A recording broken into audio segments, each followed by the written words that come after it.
Hello everyone, this is Emmanuel Cook.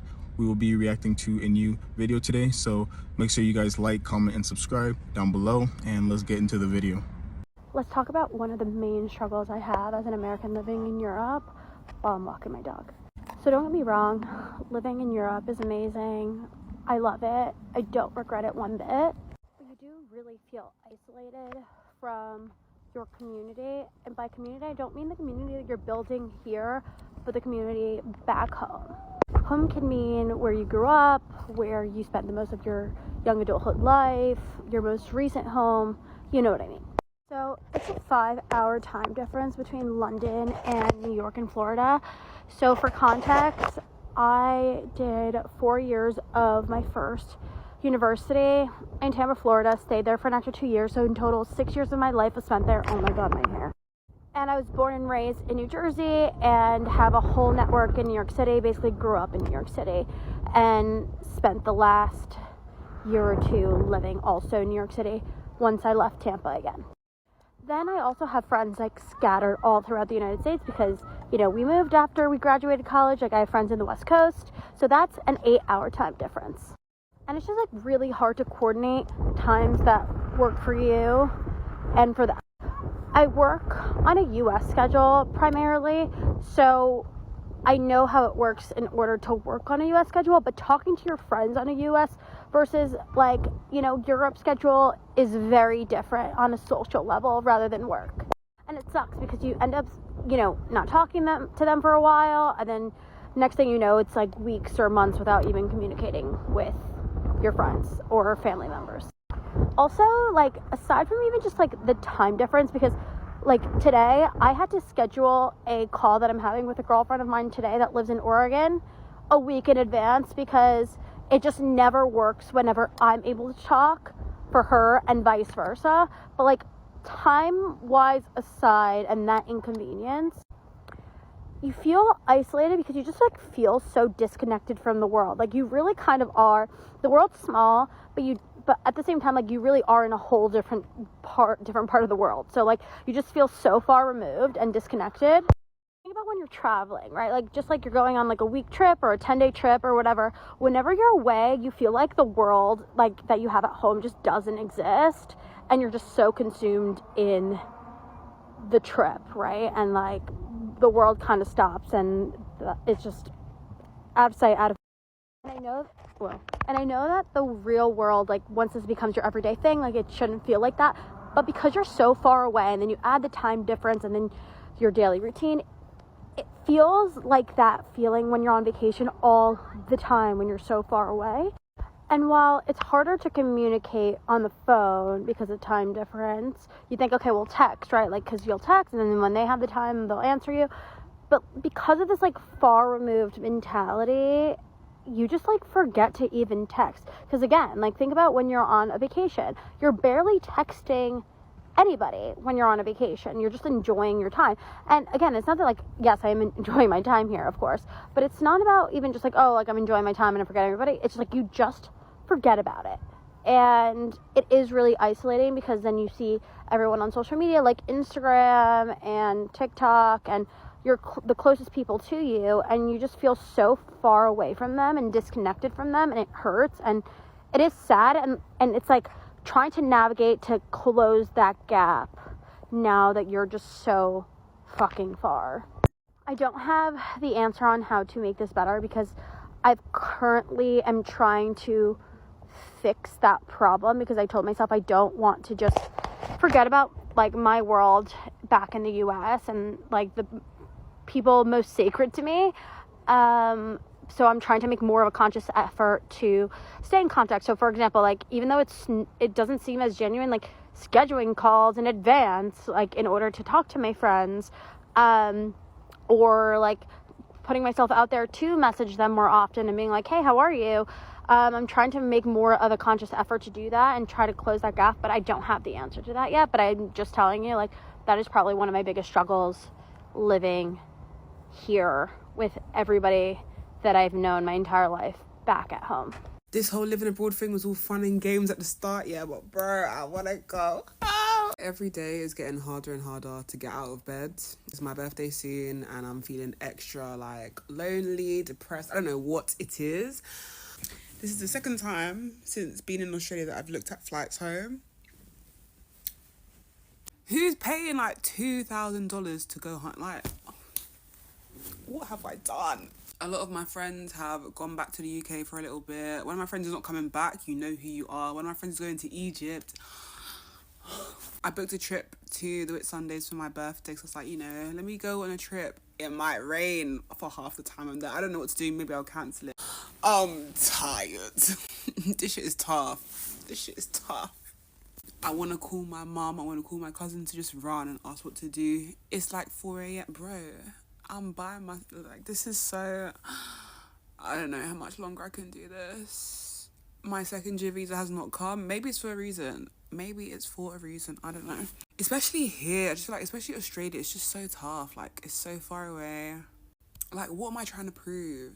I don't know, because I do want to stay, but I just don't know. I'm tired. I don't know, like, I'm just over it. Like, it doesn't feel like fun anymore. It just feels like life. Like, I'm just living here. I'm working. I'm seeing my friends sometimes. I'm coming back home. Do you know what I mean? It's just life. And my thing is, yes, there's some benefits, but bro, it's kind of the same as when I was at home. So now I'm just living abroad, a million miles away from everyone I love. Like, why am I here? So there's a bit of drama going on in the expat world of Italy. And I just really hope people understand that living abroad is not for everyone. It really is not. Yes, there's some gorgeous moments. For example, like this day. Let me look at this. Stunning.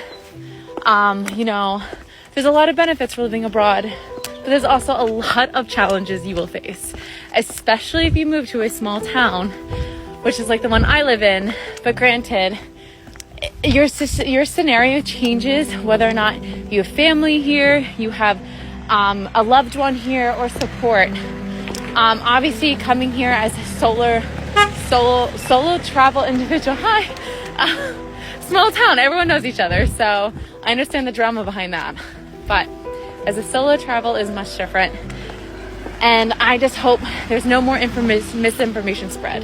When you live abroad, you really do have to revert back to like being a child, especially when you don't know the language, because if you just want to be able to like express your feelings, you're gonna be like, I'm hungry. Like, you're not going to be able to, like, you're just going to try, your first and foremost thing is just trying to communicate and being understood.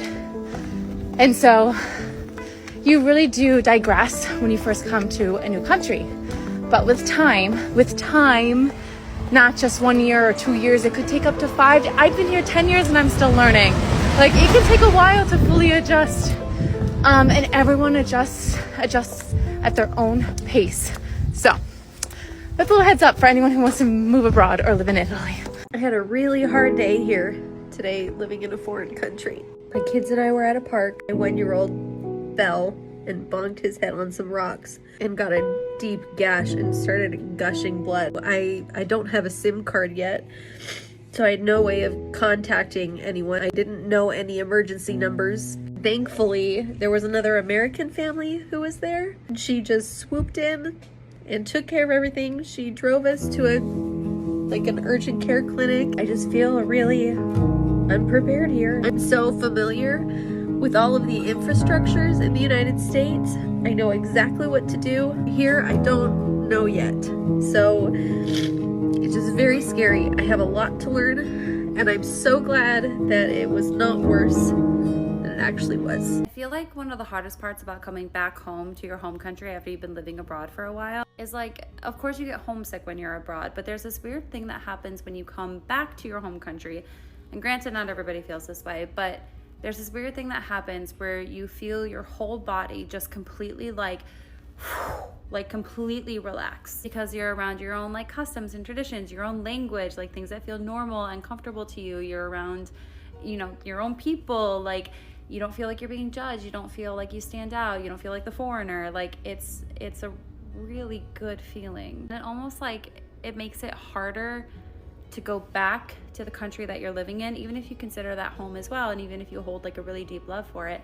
It almost makes it harder to go back, because once you've like experienced what it feels like to have your whole body and your whole brain just like completely relax, you don't realize how good that feels. And it feels really freaking good. So I don't know if anybody else has ever felt this way, but I feel it every single time I come back. And if you've ever felt this way, if you are feeling this way, like, I see you, I understand it, I get it. It is not always easy, but we got this. A quick reminder, please remember to like, comment, and subscribe down below, and let's continue the video. I knew moving abroad would be difficult, and I knew having a language barrier would be difficult, but it's been exhausting for a completely different reason than I think I was expecting. So I live in Spain and I work at a school, and it's a bilingual school. So the teachers that I work with, some of them speak English, so luckily I have interactions there and I can speak English to those. But never knowing what anyone is talking about is honestly so exhausting, and at the end of the day, my brain feels so fried, because I do understand a little bit of Spanish, and so that means like I'm able to my brain is like trying to think of what people are talking about, like I'm trying to understand. And so when we're on the bus, I'm trying to listen to people. When we're at the restaurant, I'm like, what's happening? I think what I'm trying to say is that you just don't realize how many small interactions you have each day, because now I'm triple checking what is I'm saying, and I'm pretty like insecure with me speaking Spanish, so I end up probably not speaking, like talking in Spanish. So then that means my interactions done, because I'm like nervous. Then I just am mute, and that is exhausting. I thought my struggles would be like ordering at a restaurant, getting my apartment, but that was actually all fine. But the just not having little interactions throughout the day and never knowing what anyone is talking about is actually really exhausting. Another issue is the language barrier as well. A lot of the time, being the odd one out actually sucks. It is one of the worst feelings in the world. That you don't fit in is actually a horrible feeling. As humans, we all have a need to belong to a certain community. If we don't get that, then it's a huge issue, you know?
This is the real side of living abroad. I absolutely love living abroad. I love my life abroad, but it does not come without its sacrifices. And some days are just tough. Some days are just really, really tough, even if it is beautiful outside.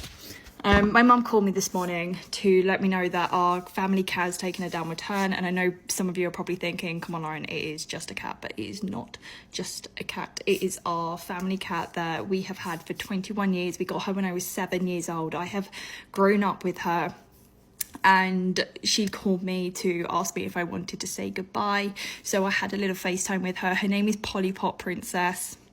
Such a cute name, Polly Pot Princess. We named her when we were younger, my brother and sister and I. And yeah, we just love her so much. And it's been really sad to see her deteriorate over the last few years. But I think over the last couple of days, it's just got really, really bad. Here she is. I had a little FaceTime with her to say goodbye because my parents had to make that really difficult decision today.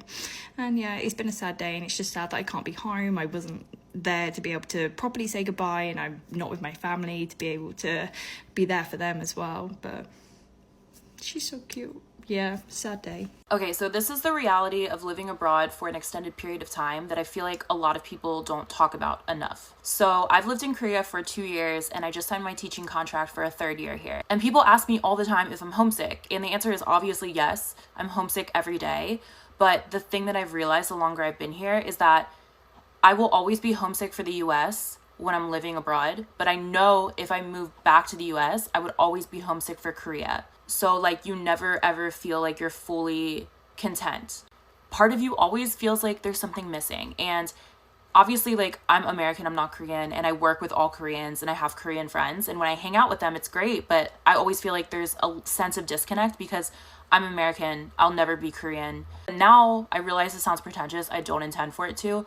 When I go back to the US and I hang out with American friends, I almost feel too Korean to hang out with Americans. When you live in another country, you have all these experiences that your friends at home can't fully relate to. And they've all moved on to different seasons of life from you that you think things are going to be on pause when you move to another country, but you come back and you realize, no, these people were moving to other cities and getting married, and all these big events happen that you missed out on because you were abroad. It just feels like too American for Korea and too Korean for American. I have all these life experiences in Korea that my American friends can't relate to, and I have all these life experiences from growing up in America that Koreans can't relate to. So you always feel like you're disconnected from everyone, like you're living in this constant state of purgatory. It's not depressing, it's just an interesting feeling, and I don't know if it goes away. I don't know how to feel about it. I usually talk about the good things about being an overseas basketball wife or just living abroad in general. We're gonna just say a few things that we struggle with, and then I'm gonna zip my mouth and not talk about it anymore. I'd say the holiday season is like the hardest about being abroad. Don't get me wrong, Christmas markets, seeing all of like the holiday stuff here is so cool to experience, but it never can like take the place of being at home with my family during Thanksgiving, Christmas, and New Year. Also, it gets really redundant just doing the same thing over and over and over again every single day. It gets really old when there's like not a lot of options for you to do things, and when you do things, a lot of times I'm alone doing them because my husband is gone all the time. Don't get me wrong, I'm thankful that like on our off days that we can go and explore different places, but my husband rarely has off days this year. Last year he at least had like 1 to 2 a week. This year he's had 2 actual off days since I've been here, and I've been here for 2.5 months. I rarely see my husband, and when I do, he's exhausted and just kind of wants to stay home, and I'm like, dude, I've been doing that all week. Also rarely see the sun over here. It's sunny today. You rarely see the sun, and if you're already sad, it makes it worse. Life is definitely not all glamorous. It's not all just like, ooh, fun, traveling to different places all the time. It's staying in your apartment, not talking to anybody for days if your husband is gone, or realizing at 6 p.m. that you hadn't gone out of the apartment all day because the only places that you ever go are like the grocery store or the gym. Okay, so I feel like I've seen a lot of those TikToks where people are like, I moved abroad and it changed my life. I moved abroad and it's so amazing and I'm so happy and all these things. And I just feel like I just need to give my point of view. I've lived in London for about 7 years, and I'm originally from the Netherlands, which is, I guess, not that far away, but still quite a big like cultural difference. And even 7 years I still feel like it's quite hard to adjust sometimes. Like, I still feel sometimes that I feel quite out of place. Like, especially when I just got here. I really thought to myself a few times, like, what the hell did I do? Like, why did I move all the way to this country? These people are so different. Feeling quite, like, alone because you're a 20-some-year-old trying to make new friends. Like, it's just, like, a whole thing that is just so awkward in the beginning. But people really give this idea that you move somewhere and, like, right away you're gonna have the best time of your life. Like, please, for anyone that's thinking about moving abroad, do also realize that there's going to be some moments where you're really just going to hate it, and you're just going to be like, oh, I wish I could go back or be with my friends or whatever, like la di da di da. Like, it's not always just this miracle story that you get somewhere and you automatically have all these friends, this amazing life. Like, it really takes time. And even from someone that's been abroad for 7 years, I still sometimes find it difficult. So yeah, I just wanted to say that. Living abroad can be tough, especially if you don't know anyone over there. It can feel a bit isolating and lonely at times. If you are close to your friends and family back home. On today's episode of What They Don't Tell You About Living Abroad, more specifically moving back home after having lived abroad, is that moving back home is going to be more difficult than moving to that new place ever was. Let me explain.